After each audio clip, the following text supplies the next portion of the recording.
함께 일어나셔서 68장 찬송을 부르시겠습니다.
사랑의 하나님, 또 한 주간을 보내고 주님께로 나왔습니다.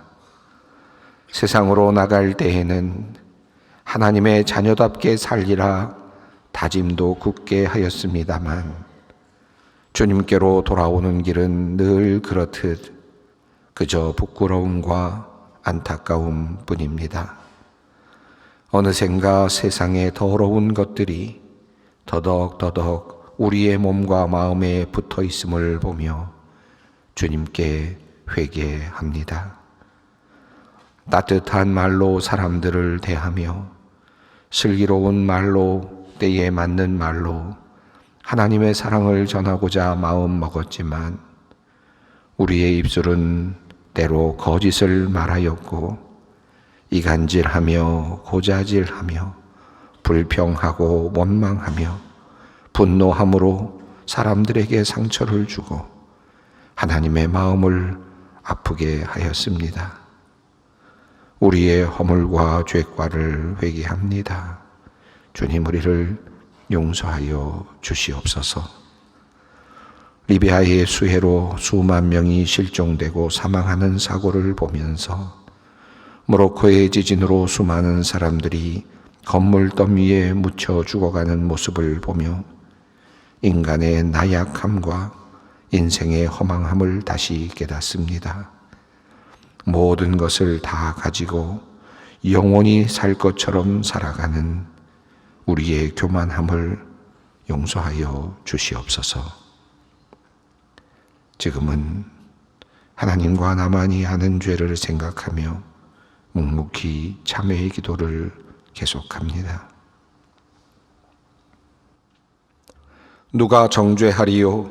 죽으실 뿐 아니라 다시 살아나신 이는 그리스도 예수시니 그는 하나님 우편에 계신 자요 우리를 위하여 간구하시는 자시니라.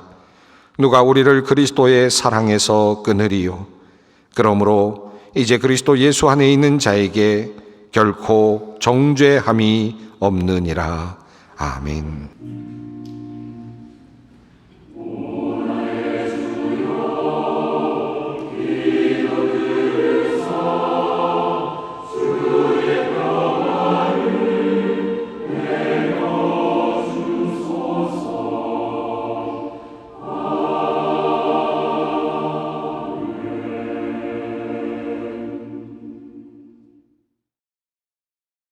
하나님께서 오늘 우리에게 주시는 말씀은 구약 성경 민수기 14장 1절로 5절까지 말씀입니다. 민수기 14장 1절로 5절 말씀입니다. 이 계시의 말씀을 봉독할 때 다 함께 살아계신 하나님의 음성을 들으실 수 있기를 바랍니다. 온 회중이 소리를 높여 부르짖으며 백성이 밤새도록 통곡하였더라. 이스라엘 자손이 다 모세와 아론을 원망하며 온 회중이 그들에게 이르되 우리가 애굽 땅에서 죽었거나 이 광야에서 죽었으면 좋았을 것을 어찌하여 여호와가 우리를 그 땅으로 인도하여 칼에 쓰러지게 하려 하는가? 우리 처자가 사로잡히리니 애굽으로 돌아가는 것이 낫지 아니하랴. 이에 서로 말하되 우리가 한 지휘관을 세우고 애굽으로 돌아가자 하매 모세와 아론이 이스라엘 자손의 온 회중 앞에서 엎드린지라. 아멘. 자신의 외모에 불만이 많았던 한 청년의 간증 이야기입니다. 그림 그리기를 좋아하는 미술 학도였는데 거울을 볼 때마다 자신의 찌그러진 얼굴이 마음에 들지 않았습니다. 다른 사람은 그래도 웬만한데 왜 나는 이렇게 특이하게 생겼을까? 자연스럽게 하나님을 향한 원망이 생겨났습니다. 왜 하나님은 나를 이렇게 만드셨을까 하는 생각이 들곤 했습니다. 그러던 어느 날 그림을 그리다가 가슴이 뜨거워지는 경험을 하게 됩니다. 인물화를 그리고 있었는데 조금 특이하게 사람의 얼굴을 그리고 싶어졌습니다. 균형이 잘 잡힌 이목구비가 뚜렷한 사람의 얼굴을 그렸는데 별다른 느낌이 오지를 않았기 때문입니다. 그런데 조금 다르게 그리려니까 얼마나 어려운지 며칠을 생각하면서 고민하면서 그림을 그리다가 한 가지 사실을 깨닫게 된 것입니다.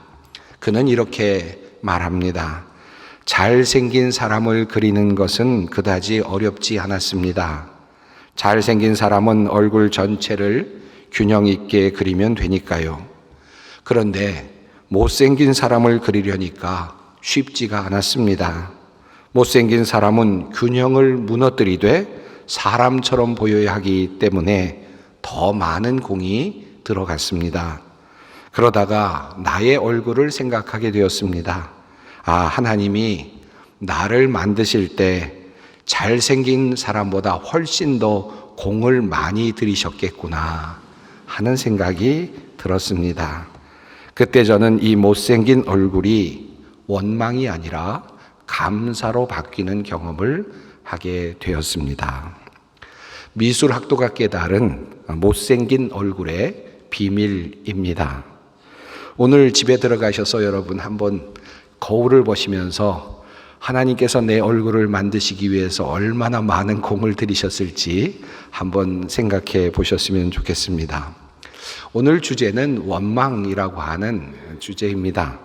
여러분, 원망이라는 단어가 성경에 어디에 나오는지 제가 한번 찾아보았는데요. 원망이라는 단어가 유독 많이 나오는 곳이 있었습니다. 특별히 구약 성경에 출애굽기와 민수기에 집중적으로 이 원망이라는 단어가 나오고 있는 것을 알 수 있었습니다. 출애굽기와 민수기는 하나의 공통점이 있죠. 그것은 바로 이스라엘 민족이 광야에 머물면서 있었던 이야기를 전해주는 책입니다.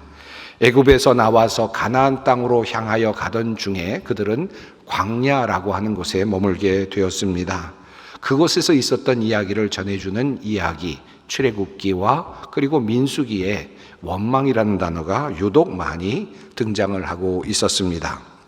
여러분, 원망이라고 하는 말의 뜻이 무엇입니까? 사전적인 의미로 보니까 무엇을 못마땅하게 여기어 탓하거나 불평을 품고 미워하는 것이라고 되어 있기도 하고, 또 어떤 사전에서는 진행되는 여건이 기대처럼 되지 않을 때 일어나는 인간의 감정 표현이다 라고 그렇게 되어 있기도 합니다. 우리가 사실은 이러한 원망에 대한 정의를 말하지 않아도 우리는 이미 원망이 무엇인지 잘 알고 있죠.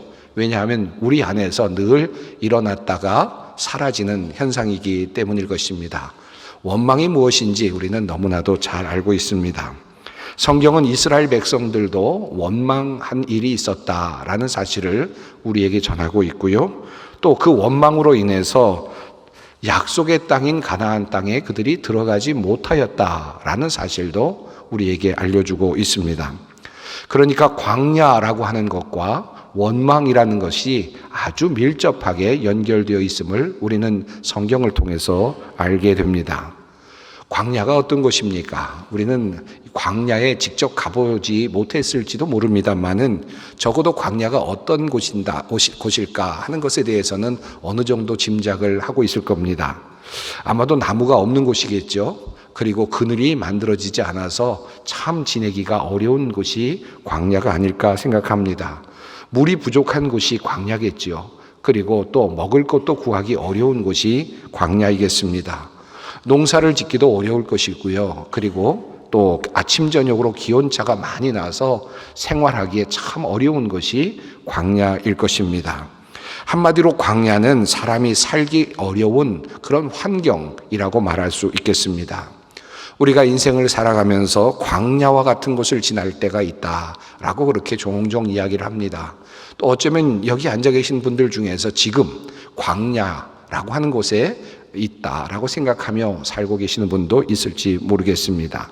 자, 그런데 성경은 우리에게 그와 같은 광야에 우리가 있을 때 원망이 일어날 수 있다라는 사실을 우리에게 알려주고 있습니다. 먼저 출애굽기와 민수기에 나오는 이스라엘이 원망했던 사례들을 조금 차례대로 살펴보려고 합니다. 첫 번째 이스라엘 백성들이 원망을 하였던 그런 사례가 나오는데 그것은 바로 홍해 앞에서였습니다. 뒤에서 뒤쫓아오고 있는 애국 군대를 보면서 그들은 두려움이 생깁니다. 그리고 그들은 이렇게 원망을 하였습니다. 우리가 애굽 사람을 섬길 것이라 하지 아니하더냐? 애굽 사람을 섬기는 것이 광야에서 죽는 것보다 낫겠노라 라고 그렇게 원망을 합니다. 사실 인간적으로 본다면 원망할 만한 그런 상황이라고도 할 수 있겠습니다. 지금 이스라엘 백성들은 모세를 따라 나왔습니다. 약속의 땅이라고 하는 그곳을 향해서 나왔습니다. 젖과 꿀이 흐르는 땅으로 갈 수 있다라는 그런 희망을 믿고 그만 따라 나왔는데 앞에 놓여 있는 것은 자신들을 가로막고 있는 홍해입니다. 어찌 당황하지 않을 수 있겠습니까? 그런데 설상가상으로 뒤에는 애굽의 군대들이 따라오고 있습니다. 아, 죽었구나 라고 생각하는 그 순간이었을 것입니다. 그러니 그들이 이렇게 원망하는 것은 당연할 수도 있겠습니다. 자, 그런데 이와 같은 때에 하나님께서는 홍해를 갈라내시죠. 그리고 이스라엘 백성들을 마른 땅으로 건너가게 하셨습니다. 참으로 놀라운 사건이 일어났습니다. 원망할 만한 그때였는데 하나님께서는 길을 열어주셨고 이스라엘 백성들과 함께해 주셨습니다. 그러자 그들의 원망이 이제 찬양으로 바뀌는 것을 보게 됩니다. 그럴만하지 않습니까? 야, 죽었구나 라고 생각했던 그 자리에서 하나님께서 길을 여시고 바다의 길을 여시고 그들을 구원하시고 애국 군대를 수장시키셨으니 놀랄 만한 일이 아닐 수 없습니다. 그들은 그의 입으로 이제 하나님을 찬양하기 시작합니다. 출애굽기 15장은 바로 그 찬양의 이야기를 하고 있는데 첫 번째로 모세의 찬양이 이어지고 있고 또 그 다음에는 미리암의 찬양이 이어지고 있습니다. 그들을 구원하신 하나님을 향한 노래가 이어지고 있는 것입니다. 이스라엘의 원망은 이제 하나님을 향한 찬양으로 바뀌었습니다. 하지만 이 엄청난 사건을 경험한 지 사흘째가 되었을 때 그들은 또다시 하나님께 원망을 쏟아내기 시작하였습니다. 마라라고 하는 곳에 이르렀는데 그곳에 물이 써서 마실 수가 없었던 것입니다. 백성이 모세에게 원망하여 이르되 우리가 무엇을 마실까 하매 그들은 원망 섞인 말로 이제 마실 물이 없다라고 그렇게 외친 것입니다. 하나님께서 쓴 물을 단물로 바꾸어 주시죠. 그러자 또 이스라엘 백성들은 원망을 그치게 됩니다. 또 한 달쯤 지나가게 되는데 그때 그들은 또다시 하나님께 원망을 쏟아냅니다. 이스라엘 자손은 온 회중이 그 광야에서 모세와 아론을 원망하여 이스라엘 자손이 그들에게 이르되 우리가 애굽 땅에서 고기 가마 곁에 앉아 있던 때와 떡을 배불리 먹던 때에 여호와의 손에 죽었더라면 좋았을 것을 너희가 이 광야로 우리를 인도해 내어 이 온 회중이 줄여 죽게 하는도다. 자, 이번에는 배가 고파서 죽겠다라고 하는 것입니다. 그러자 하나님께서는 또 그들에게 은혜를 내려주셨습니다. 만나를 내려주시고 메추라기를 내려주십니다. 자, 이렇게 해서 또 하나님께서는 그들의 그 원망을 또 새로운 은혜로 갚아주셨습니다. 다시 다음 장으로 넘어가면 출애굽기 17장에서 이스라엘 백성들은 또다시 하나님께 원망을 쏟아냅니다. 르비딤에서였습니다. 거기서 백성이 목이 말라 물을 찾음에 그들이 모세에 대하여 원망하여 이르되 당신이 어찌하여 우리를 애굽에서 인도해 내어서 우리와 우리 자녀와 우리 가축이 목말라 죽게 하느냐.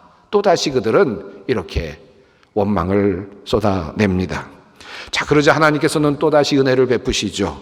반석에서 물이 솟아나게 하심으로 그들에게 물을 공급해 주셨습니다. 자, 이렇게 출애굽기에서 이어지는 이야기의 흐름을 보면 이스라엘 백성들은 광야에서 끊임없이 불평하고 원망하였고 하나님은 그들의 원망을 도리어 그것에 연연하지 아니하시고 응답해 주시고 또 공급해 주시는 모습으로 나타나고 있습니다. 마지막까지 그들의 필요를 채워주시고 은혜를 내려주시는 모습으로 나타나고 있습니다. 이러한 이야기의 흐름 속에서 우리는 몇 가지 이스라엘 백성의 원망의 패턴을 발견할 수 있습니다. 물론 오늘을 살아가는 우리들에게서도 흔히 나타나고 있는 원망의 하나의 형태라고 할 수 있겠습니다. 우선 이스라엘 백성들의 원망은 자신의 욕구와 관련이 있었고 그 욕구가 계속 늘어나면서 원망이 점점 더 커졌다라고 하는 것입니다. 자, 쓴물 때문에 이스라엘 백성들이 원망하지 않았습니까? 마라에서였지요. 먹을 물이 없어서 하나님께 원망을 했습니다. 물론 물은 인간에게 가장 기본적인 거죠. 가장 중요한 것입니다. 그러니까 물이 없어서 원망하는 것은 어쩌면 인간의 당연한 그런 기본적인 원망일 수도 있겠습니다. 그러니 그의 원망이 이해가 되기도 합니다. 그 다음에는 그들은 배가 고프다고 원망을 하였습니다. 물론 배가 고프면 살 수가 없지요. 그러니까 원망하는 것은 어쩌면 당연한 일일 수도 있겠습니다. 하늘에서 하나님께서는 그러자 양식을 내려주셨는데 아침에는 만나를 내려주시고 저녁에는 메추라기를 내려주셨습니다. 배가 고픈 문제를 해결하는 것이니 이것 역시 한편으로는 기본적인 것이다. 당연히 하나님께 그와 같은 원망을 할 수도 있었겠다라는 생각이 들기도 합니다. 자, 그런데 민수기 21장으로 넘어가면 이들의 원망이 이제는 차원을 달리하고 점점 더 커지고 있는 것을 확인할 수 있습니다. 백성이 하나님과 모세를 향하여 원망하되 어찌하여 우리를 애굽에서 인도해 내어 이 광야에서 죽게 하는가. 이곳에는 먹을 것도 없고 물도 없도다. 우리 마음이 이 하찮은 음식을 싫어하노라 하매. 정말 물이 없어서가 아닙니다. 이 본문의 의미는 정말 먹을 것이 없어서가 아닙니다. 그들에게 내려주셨던 이 만나 그리고 메추라기가 이제는 하찮은 음식처럼 보인다는 것입니다. 그러니 이제 먹을 것이 없다고 말하는 것입니다. 물도 있습니다마는 그러나 이제 물도 없다고 말을 하는 것입니다. 맛있는 물이 없다라고 하는 의미일 수도 있겠습니다. 늘 먹는 음식이 이제는 지겨워졌다라고 하는 뜻입니다. 민수기 20장도 이러한 이스라엘 모습을 보여주고 있습니다. 백성들은 모세와 아론을 향하여 이렇게 말합니다. 너희가 어찌하여 여호와의 회중을 이 광야로 인도하여 우리와 우리 짐승이 다 여기서 죽게 하느냐? 너희가 어찌하여 우리를 애굽에서 나오게 하여 이 나쁜 곳으로 인도하였느냐? 이곳에는 파종할 곳이 없고 무화과도 없고 포도도 없고 석류도 없고 마실 물도 없도다. 자, 이제 그들은 하찮은 음식이 싫어졌습니다. 이제는 무화과를 먹고 싶다는 겁니다. 이제는 포도도 좀 먹고 싶다는 겁니다. 석류도 이제는 좀 먹어보고 싶다는 것입니다. 그런데 하나님께서는 이제 이들을 이끌고 광야를 지나고 계시는데 그들에게는 이와 같은 것들을 것들을 먹을 수가 없는 상황입니다. 자, 하나님께서 이제 곧 광야를 지나서 젖과 꿀이 흐르는 땅으로 인도하여 주실 것이고, 그곳에 가면 이보다 더 많은 그런 것들이, 열매들이, 과일들이 충분히 있을 것인데 그들은 그 사이를 참지 못하고 있습니다. 사실 가나안 땅은 애굽에서 그다지 먼 땅은 아니었습니다. 그들이 죄를 지어서 광야에서 40여 년 동안 방황하는 시간이 없었더라면 어쩌면 그들은 아주 수주일 내에 가나안 땅에 도달할 수도 있었을 것입니다. 그 짧은 기간 동안 하나님께서는 그들을 먹여주시고 또한 입혀주셨을 것이고, 그리고 얼마 후에 그들은 가나안 땅에 들어가 더 좋은 것을 먹으며 맛있는 것을 먹으며 살 수 있었을 것입니다. 그러나 그럼에도 불구하고 그들은 그 짧은 기간 동안에도 이것을 참지를 못하고 있습니다. 그들의 욕망은 점점 더 커지고 있고, 더 많은 것들을 먹고 싶어 하고 있고, 더 맛있는 것들을 먹고 싶어 하고 있습니다. 큰 그림으로 본다면 광야는 원래 잠시 지나가는 곳이었죠. 그리고 그 광야에서 하나님은 이스라엘 백성들을 책임져 주실 것이기에 걱정할 것이 없었습니다만, 그들은 그 광야에서의 짧은 시간을 참아내지 못하고 인내하지 못하고 그만 원망을 쏟아내어 버린 것입니다. 우리가 흥미롭게 관찰할 수 있는 원망의 두 번째 패턴은 사람들이 원망을 할 때 다른 사람들에게 그 책임을 전가한다라고 하는 것입니다. 홍해를 앞에 두고 있을 때 백성들의 모습이 그려집니다. 백성들은 모세에게 이렇게 말했습니다. 우리가 애굽에서 당신에게 이른 말이 이것이 아니냐? 이르기를 우리를 내버려 두라. 우리가 애굽 사람을 섬길 것이라 하지 아니하더냐. 과거에 자신이 했던 말을 꺼내 듭니다. 내가 이럴 줄 알았다라고 말을 하는 것입니다. 내 예상이 맞았다라고 지금 말을 하고 있는 것입니다. 애굽을 탈출해 나온 것들은 자신들이었습니다. 그리고 자신들을 위한 일이었습니다. 그리고 자신들이 선택해서 이제 모세를 따라서 애굽에서 그들은 탈출을 했던 것입니다. 그런데 이제 그들은 마치 어쩔 수 없어서 그렇게 모세를 따라 나왔던 것처럼 그렇게 이야기를 하고 있습니다. 마치 그들이 끌려 나왔던 것처럼 그렇게 이야기를 하고 있습니다. 모세 때문에 이런 일이 일어났다라고 말을 하는 것입니다. 아론 때문에 이와 같은 일이 일어났다라고 말을 하는 것입니다. 내가 지금 봉착한 이 많은 문제들이 바로 너 때문에 일어났다라고 그렇게 이야기를 하고 있는 것입니다. 책임을 전가하며 원망을 하고 있는 백성들의 모습이 확연하게 나타나고 있습니다. 원망하는 사람들의 전형적인 모습이라고 할 수 있겠습니다. 내가 지금 이 모양 이 꼴이 된 것은 바로 다 너 때문이다.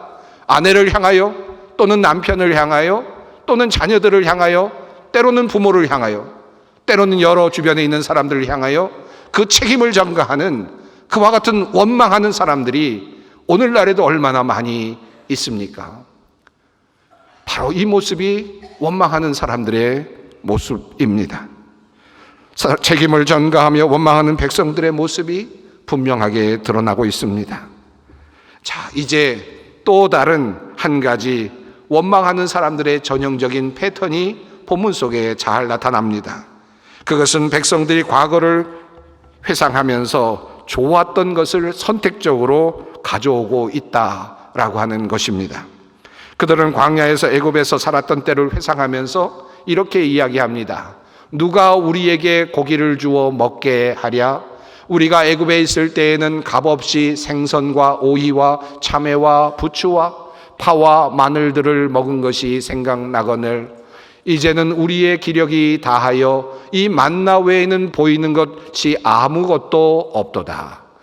또 이어서 말합니다. 출애굽기 16장입니다. 이스라엘 자손이 그들에게 이르되 우리가 애굽 땅에서 고기 가마 곁에 앉아 있던 때와 떡을 배불리 먹던 때에 여호와의 손에 죽었더라면 좋았을 것을 너희가 이 광야로 우리를 인도해 내어 이 온 회중이 줄여 죽게 하는도다.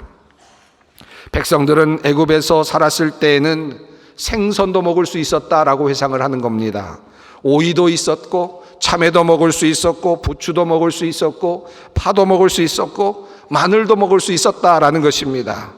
떡도 먹을 수 있었고 고기 가막 곁에서 그래도 고기라도 조금 얻어먹을 수 있었다는 것입니다. 과거를 멋지게 회상하고 있는 겁니다. 애굽에 있을 때 그와 같이 아주 재미있게 즐겁게 살았던 것처럼 그들은 회상하고 있습니다. 그러나 정말 애굽에서 그들은 그렇게 행복하게 살았습니까? 물론 먹을 것과 관련하여 조금 더 광야 생활보다는 조금 더 좋은 것을 먹었을지는 모르겠습니다. 하지만 그들이 정작 애굽에서 하나님께 부르짖었던 이유는 그들이 진행하고 있었던 노예 생활이었습니다. 그들은 벽돌 굽는 일에 동원이 되었고 매일 하루 할당된 벽돌들을 만들어내야 하는 고된 노동에 시달렸습니다. 그리고 심지어는 그 안에 들어가야 할 갈대들도 스스로 찾아내어서 벽돌을 굽도록 하는 일을 해야만 했습니다.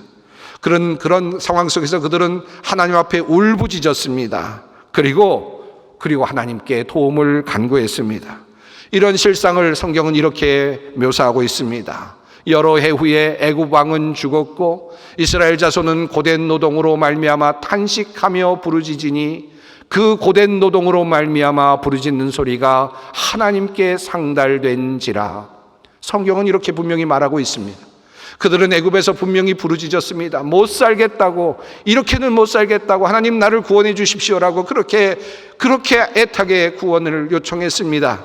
자, 그런데 정작 하나님께서 그들을 애굽에서 탈출시켜 주시고 비록 지금은 중간 단계인 광야에 머물고 있지만 그들은 그 과거를 도리어 회상하는데 애굽에서 있었던 좋았던 일들만을 상상을 하고 있는 것입니다. 그리고 좋았던 것들을 선택적으로 생각하며 오늘의 현실을 원망하고 있습니다. 고된 노동으로 하나님께 부르짖었던 그들의 과거는 모두 잊어버리고 그것에서 종으로 살면서 조금 얻었던 그것들을 떠올리면서 그것이 없다고 하나님께 원망을 하고 있는 것입니다. 늘 우리들의 삶은 이런 식이죠. 하나님께서 정작 우리에게 좋은 것을 주셨지만 그것이 우리의 현재임에도 불구하고 과거의 상황으로 생각해 본다면 참으로 어렵고 힘들었던 것들이 너무나도 많았는데 그런데도 불구하고 오늘의 현실을 불만족하게 생각하면서 과거에는 마치 좋은 것들이 있던 것처럼 과거에는 마치 행복하게 살았던 것처럼 생각을 하며 불만을 토로하고 하나님 앞에서 원망하는 그런 사람들이 얼마나 많이 있습니까? 원망은 항상 과거를 미화하는 특성이 있습니다. 과거에는 이것이 좋았어. 과거에는 이것이 참 좋았는데 오늘은 이게 없어. 과거에는 이것도 있었는데 오늘은 이게 없어. 보다 더 많은 것들을 갖고 있음에도 불구하고 늘 과거를 미화하며 오늘의 현실을 한탄하는 것입니다. 예수님을 믿고 새로워진 인생도 그렇습니다. 예수님을 믿기 전에 정말로 힘들고 어려웠던 그 상황을 다 잊어버리고 이제 예수님 믿고 나니까 세속에서 있었던 그 즐거웠던 일들이 하나 둘씩 생각납니다. 예수 믿고 나니까 이런 것도 힘들고 예수 믿고 나니까 그 전에는 이런 것들도 참 좋았는데 라는 생각이 들면서 과거가 더 아름답게 보이기도 하는 것입니다. 이것이 바로 원망의 착시라 할 수 있습니다. 오늘 본문 말씀은 또 다른 원망의 모습을 보여주는데 이 원망이 결정적으로 하나님의 진노를 얻게 되었고 결국 40년 동안 백성들이 가나안 땅에 들어가지 못하게 되는 원인이 되었음을 말씀하고 있습니다. 오늘 본문 말씀 바로 앞부분인 민수기 13장에서 모세는 이스라엘 12지파 중에서 한 사람씩 정탐꾼을 세웁니다. 그리고 그 가나안 땅에 가서 그곳을 잘 살펴보고 올 것을 명령하였습니다. 그들이 그곳을 다녀옵니다. 그리고 그 정찰한 결과를 말하지요. 그것은 과연 말씀대로 젖과 꿀이 흐르는 땅임을 분명하게 말했습니다. 그것은 너무나도 풍성한 것들이 많이 있다라는 사실을 알려주죠. 그런데 한 가지 문제가 있었습니다. 그 땅을 차지하고 있는 사람들은 매우 강하고 신장이 커서 다만 그들을 과연 이길 수 있겠는가 하는 그런 마음으로 그들이 돌아왔던 것입니다. 한마디로 말하면 정말 좋은 땅이기는 한데 그곳에 사는 사람들을 몰아낼 방법이 없을 것 같다라고 하는 것이 그들의 정찰 결과였습니다. 자, 이 이야기를 듣자 백성들이 동요했습니다. 이것이 오늘 본문의 시작 부분입니다. 그리고 그들은 원망을 쏟아냅니다. 이스라엘 자손이 다 모세와 아론을 원망하며 온 회중이 그들에게 이르되 우리가 애굽 땅에서 죽었거나 이 광야에서 죽었으면 좋았을 것을 어찌하여 여호와가 우리를 그 땅으로 인도하여 칼에 쓰러지게 하려 하는가? 우리 처자가 사로잡히리니 애굽으로 돌아가는 것이 낫지 아니하랴. 상황은 매우 긴박했던 것 같습니다. 거의 쿠데타가 일어났던 것 같습니다. 성경은 말합니다. 그들은 또 서로 말하였다. 우두머리를 세우자. 그리고 이집트로 돌아가자. 그리고 모세와 아론은 엎드려지게 됩니다. 다시 말하면 그저 이제 내 동댕이 쳐지는 상황이 되었습니다. 바로 가나안 땅이 앞에 있습니다. 비록 그곳에는 장대한 사람들이 살고 있지만 그 땅을 차지하게 된다면 젖과 꿀이 흐르는 땅에 들어가게 될 것입니다. 풍성한 열매를 그 땅은 내어줄 것입니다. 하지만 그들은 두려움 때문에 도리어 그렇게 내어 보여주시는 하나님의 그 선물 앞에서 도리어 하나님을 원망하고 있습니다. 그때 갈렙은 말합니다. 우리가 탐지하려고 두루 다녀본 그 땅은 매우 좋은 땅입니다. 주님께서 우리를 사랑하신다면 그 땅으로 우리를 인도하실 것입니다. 젖과 꿀이 흐르는 그 땅을 우리에게 주실 것입니다. 다만 여러분은 주님을 거역하지만 마십시오. 여러분은 그 땅 백성을 두려워하지 마십시오. 그들은 우리의 밥입니다. 그들의 방어력은 사라졌습니다. 주님께서 우리와 함께 계시니 그들을 두려워하지 마십시오. 하지만 백성들은 도리어 그들을 돌로 쳐 죽이려고 하였습니다. 하나님께서 직접 나타나지 않으셨더라면 모세도 아론도 갈렙도 여호수아도 어쩌면 돌에 맞아 죽었을 것입니다. 이스라엘 백성들은 광야에서 과거를 회상하며 좋았던 것을 떠올렸지요. 애굽에서의 생활을 생각하면서 그곳에서 마늘도 먹을 수 있었는데 부추도 먹을 수 있었는데 라고 그렇게 과거를 미화했죠.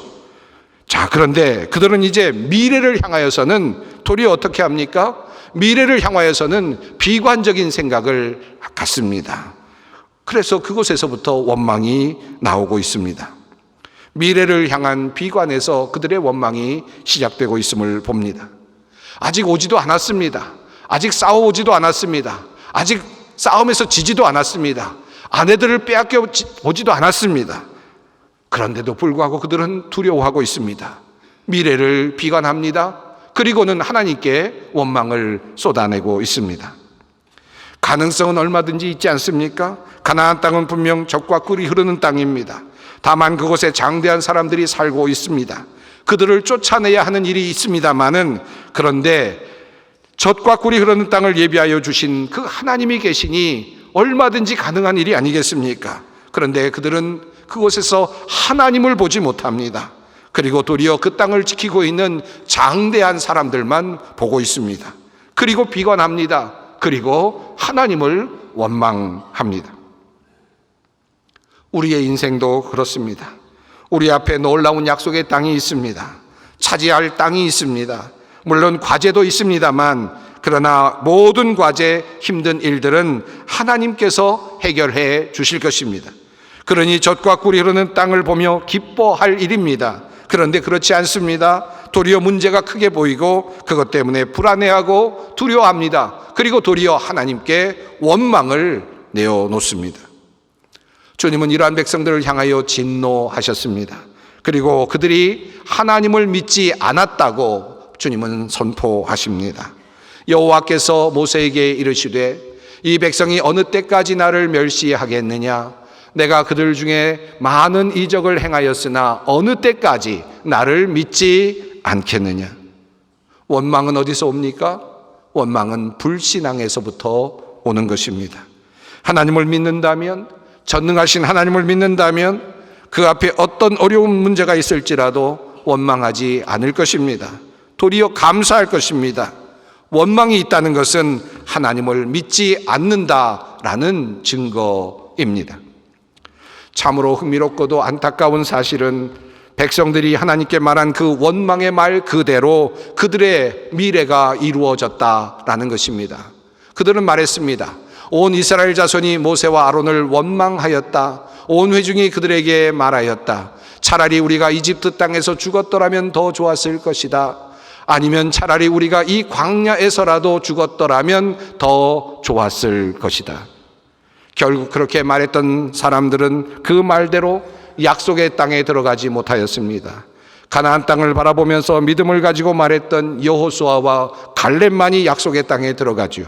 그리고 나머지 모든 사람들은 원망하며 말했던 그 말대로 광야에서 죽게 되었습니다. 사랑하는 성도 여러분, 원망은 전염성이 높습니다. 민수기 11장의 말씀입니다.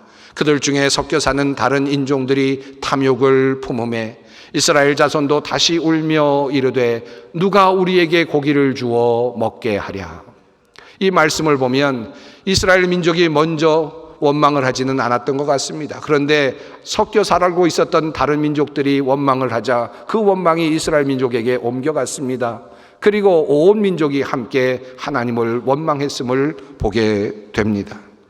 하나님을 향한 원망은 이어지고 전달되고 증폭되고 그리고 결국은 멸망으로 이어지게 되는 것입니다. 그러므로 고린도 전서를 통하여 바울 사도를 통하여 하나님께서는 우리에게 이렇게 말씀하십니다. 그들 가운데 어떤 사람들이 원망하다가 멸망시키는 자에게 멸망하였나니 너희는 그들과 같이 원망하지 말라.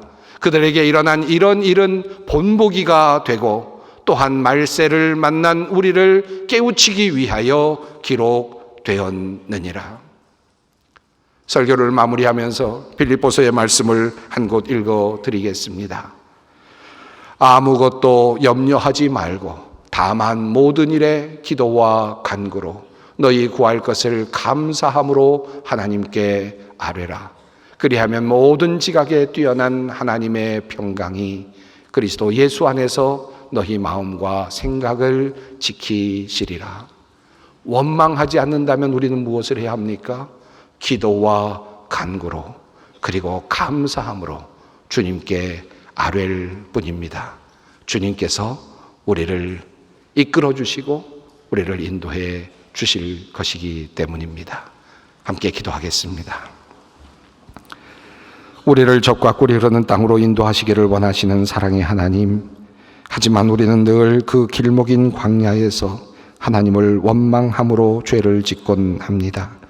원망함은 전능하신 하나님, 사랑의 하나님을 믿지 아니하는 불신앙임을 이 시간 깨닫습니다. 주님, 우리에게 원망 대신 기도를 주시고 원망 대신 감사를 주시어 주님께서 이끄시는 약속의 땅에 이르게 하옵소서. 예수님의 이름으로 기도드립니다. 아멘. 우리 주 예수 그리스도의 은혜와 하나님의 사랑과 성령의 교통하심이 너희 무리와 함께 있을지어다. 아멘.